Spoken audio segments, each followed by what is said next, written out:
Hello friends, ई शकुंतम के learning platform पे आप सभी का स्वागत है। I hope you all are doing great. आज के इस वीडियो में हम बात करने वाले हैं नवंबर 2019 के बिहार करंट अफेयर्स के बारे में। तो चलिए शुरुआत करते हैं।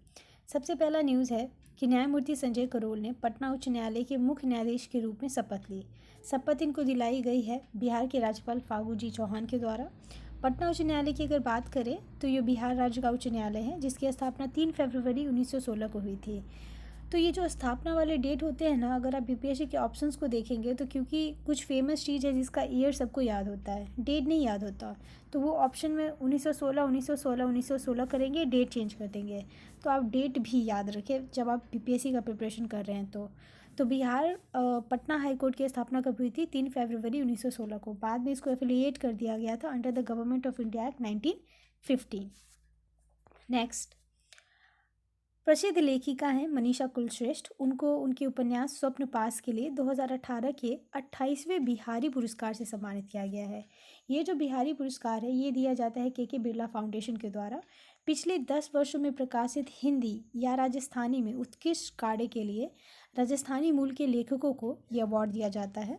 इसका नाम बिहारी पुरस्कार एक हिंदी पोएट थे बिहारी, यानी कि बिहारी लाल चौबे, उनके नाम पे ये रखा गया है।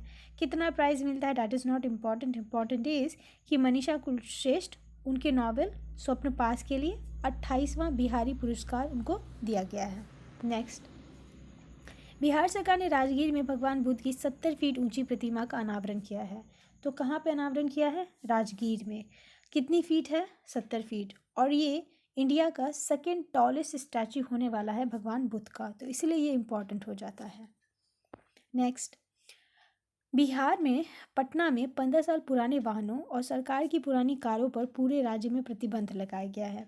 ऐसा इसलिए हुआ है क्योंकि सुप्रीम कोर्ट के द्वारा, क्योंकि वायु प्रदूषण आपको पता है Patna one of the most polluted city है, तो पर्याप्त कदम नहीं लिए गए थे। सुप्रीम कोर्ट की फटकार के बाद राज्य सरकार जो है ये फैसला ली है। तो पटना में ही 15 साल पुराने वाहनों और सरकार की पुरानी कारों पर पूरे राज्य में प्रतिबंध लगाया गया है। अब अगर हम बात करें तो हैं मैथमेटिशियन वशिष्ठ नारायण, जिनका निधन हो गया एट द एज ऑफ 74। ये बहुत ही रिनाउंड पर्सनैलिटी थे और इनको एक मेंटल डिसऑर्डर था, स्किज़ोफ्रेनिया। जब ये 40 साल के थे तब से ही, तो इनको लेके बहुत सारी स्टोरीज़ हैं, पर एज ए स्टूडेंट हमें सिर्फ फैक्चुअल चीज़ें भी याद रखनी है कि ये बहुत ही ज़्यादा ब्रिलियंट माइंड थे। इन्होंने अल्बर्ट आइंस्टीन की थ्योरीज़ को जो है वो चैलेंज किया था और एटलीस्ट प्रूव भी किया था। But because of the mental disorder ये उतनी प्रसिद्धि पा नहीं पाए जिसके ये हकदार थे, और साथ ही साथ इनको वो सम्मान अपने देश में मिला भी नहीं जो ये डिज़र्व करते थे। तो 74 की एज में पटना मेडिकल कॉलेज में इनका देहांत हो गया। वशिष्ठ नारायण क्या थे? मैथमेटिशियन थे, प्लीज़ रिमेंबर दिस वन।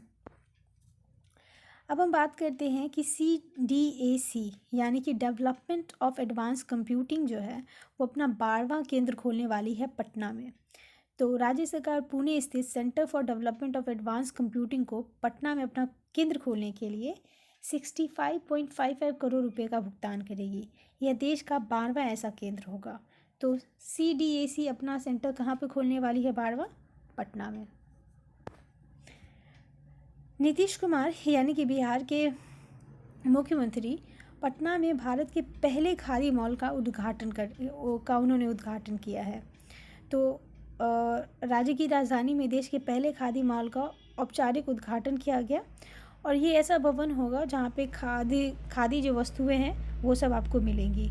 और ये जो है राज्य सरकार के उद्योग भवन के पास ऐतिहासिक गांधी मैदान के पूर्वी किनारे पे स्थित है। तो डैट इज़ नॉट इम्पॉर्टेंट कि कहाँ पे स्थित है, इम्पॉर्टेंट ये है कि इंडिया का पहला खादी मॉल कहाँ है? पटना में। नेक्स्ट, CM नीतीश कुमार जी ने प्रोजेक्ट लॉन्च किया है वो 385 करोड़ पूर्णिया के हिस्टोरिक तीकापट्टी विलेज में। तो ये इम्पॉर्टेंट नहीं है कि उन्होंने प्रोजेक्ट लॉन्च किया है, इम्पॉर्टेंट है ये गांव का नाम तीकापट्टी। ये गांव किस लिए इम्पॉर्टेंट है? क्योंकि महात्मा गांधी जी ने यहाँ 1925, 1927, 1934 में 3 बार दौरा किया। तो ये हिस्ट्री का भी क्वेश्चन हो सकता है कि ये कहाँ पे है। तो पूर्णिया जिला में है तीकापट्टी विलेज, जहाँ पे प्रोजेक्ट 385 करोड़ लॉन्च किया गया है बिहार सरकार के द्वारा। Pragati Maidan India international trade fair जो प्रगति मैदान में होता है, वहाँ पे बिहार ने स्वच्छ भारत अभियान कैटेगरी में गोल्ड जीता है और ये दूसरी बार उन्होंने गोल्ड जीता है। तो यही है कि स्वच्छ भारत अभियान श्रेणी में IITF में स्वर्ण पदक जीता गया है। कौन से राज्य के द्वारा? बिहार के द्वारा। एक और चीज़ जो इम्पोर्टेंट है वो ये कि यहाँ पे पार्टनर कंट्री और फोकस कंट्री कौन था? तो पार्टनर कंट्री स्टेट का जो था वो अफगानिस्तान था और focus country Republic of Korea था। और फोकस स्टेट की बात करें इस मेले की तो ये बिहार और झारखंड थे, तो इसलिए इम्पॉर्टेंट हो जाता है कि फोकस स्टेट बिहार झारखंड थे। फोकस कंट्री जो है, पार्टनर कंट्री जो है वो अफगानिस्तान था और फोकस कंट्री जो है वो रिपब्लिक ऑफ कोरिया था। बिहार को गोल्ड मिला है स्वच्छ भारत अभियान कैटेगरी में। नेक्स्ट, एक रैंकिंग आई है इंडिया जस्टिस रिपोर्ट 2019। इसमें देखा गया है कि कौन से राज्य में जस्टिस का जो डिलीवरी सिस्टम है वो ज़्यादा सेटिस्फैक्ट्री है।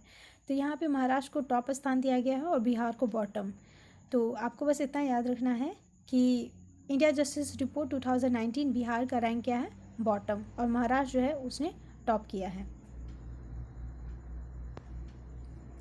जो हमारा नेक्स्ट न्यूज़ है वो ये है कि प्रधानमंत्री जन आरोग्य योजना में परफॉर्मेंस वाइज देखें तो हेल्थ मिनिस्ट्री की एक रिपोर्ट आई है जिसमें कहा गया है कि गुजरात बेस्ट परफॉर्मर है और बिहार और यूपी जो है वो उसका रैंक जो है वो सबसे ख़राब है।